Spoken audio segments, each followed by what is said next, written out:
Paltrocast. Beth, Katherine, Joe, pleasure to be speaking with you all. Katherine, we'll start with you first. How are you doing?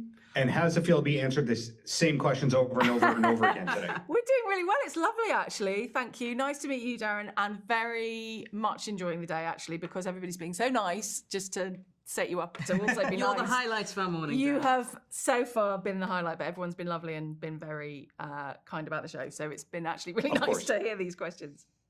Of course. Beth, any caffeine for you, or are you done for the day? I desperately need some more, but she's never it'll done have for to the wait. day with caffeine, but that's a good question. Look, We're you're jealous of flaunting your coffee. Yeah. I'm flaunting that caffeine wealth. But I'll throw this to Beth first. When did you know that there was going to be a season 2? Because not every show gets that luxury. We knew we were going to have a season 2 towards the latter end of 2023. So while I think the first series had just finished coming out, or it was near the end, Almost finished airing. Finished airing. You know, we've had incredible support from Apple TV Plus. They just sort of understand the show and love the show in the same way that we do, and it's been an incredibly collaborative process. So I think it was lovely to feel that they were as excited about it as we were, and as we charged into the development of season 2. Joe, same question at you before I ask a follow-up, which is, did you know all along, hey, season 2 is coming, or did Beth and Katherine keep that from you? I knew. We're in New York at the moment. I was in New York at Christmas time doing the press on Buccaneers 1 when Beth called, and it was the best Christmas present that year. There was a lot of whooping. So that counteracted. So I rudely interrupted you, Katherine, but what I was going to say cruelly and rudely is, like, Joe, you got that good news, and then you had the chaos cancellation around the same time. I know. Well, it was a very good series, Chaos.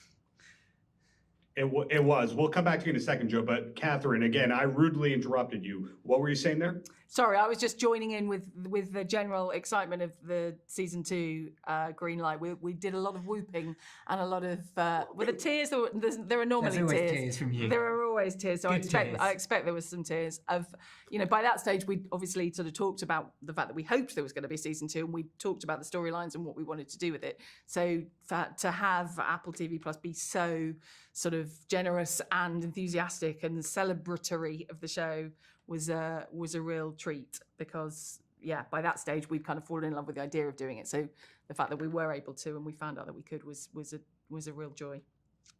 Well, the follow-up to that, sounds like this show maps out everything very far in advance. So when the pilot was being made, did you have any inkling of what could be happening in season 2 if it was going to keep going? Oh, good question. We knew from the very moment that Katherine was writing episode 1 that series 1 ended with Nan not choosing Theo or Guy, but saving her sister.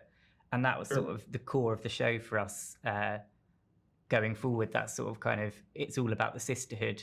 And I guess for series 2, we didn't have any concrete ideas, but we thought, bloody hell, that's exciting that Nan's married Theo to save her sister and has become the first American Duchess of Tintagel. And kind of, what is she going to do with that power? Grapple with it? Will she kind of change England forever? Question mark for series 2. And we don't necessarily always know where our characters' endpoints are going to be, but we knew sort of thematically that the first series was about the kind of almost before you say I do, when the girls are kind of young and frivolous and naive about the world, and they're not aware of the culture clash that they're going to be facing. And then in season 2, they're going to be grown up. They're going to understand their mothers more. They're going to understand. Finally. They're going to understand what their mothers have been through to kind of forge a path ahead of them. They're going to be mothers themselves. They're going to be married. And all the kind of complications that are going to ensue from that. So series 2 is always going to be bigger, glossier, and slightly more grown up. And indeed it is kind of sexier. There's much more kind of desire and betrayal and jealousy and drama ahead, now that these girls are no longer girls, they're women. Are you finding, and I don't know who takes this question, but are you finding that the reception to the show has been universally the same no matter where in the world that people are watching on Apple TV? I think so. I mean, we try and pretend that we don't scrutinise all of the sort of social media comments and stuff, and of course we do. We do look a little bit, and it does seem to. I mean, it's kind of humbling and thrilling to see people all over the world respond to it and love it as much as we do, and we've been very. Because, of course, it's very much a show. It's a show about, hopefully, it's a universal show about the sort of human experience, particularly female experience. But it's very much a show about American girls at a certain time, coming to England at a certain time. But our intention was always that it would speak to women and girls and people, I hope. I mean, I do, I'm keen to say that there do seem to be male fans of the show as well. I hope so. So we're hoping to sort of appeal to people, but largely younger women who have watched it have responded to it in similar ways, which has been, it's been really exciting. I don't know if there's been much. I mean, we haven't, I'm sad to say, and maybe this is next for us, but we haven't been and met people in person in different countries to sort of get their response in person. But it seems to be on days like this where we're talking to people all over the world, it does seem to be a fairly universally I was about to say admired, and that sounds like a terrible word, but respected, enjoyed, acclaimed, loved, appreciated. Adored. So let's go. Adored. Adored. And the last question before I let you go, Joe, you were not easy to track down online because yes, I could find the Chaos credit, but there's the DJ Joe in us. There's the guy from the Cavalcade. Let's say it's you. Maybe I'm all of them.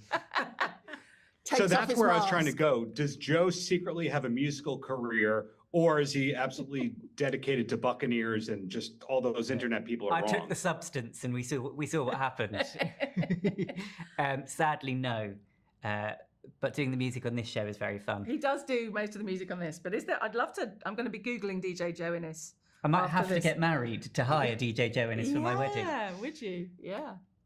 And Katherine, will we see any stand-up from you in the near future, or is that on break? I love the research you've done.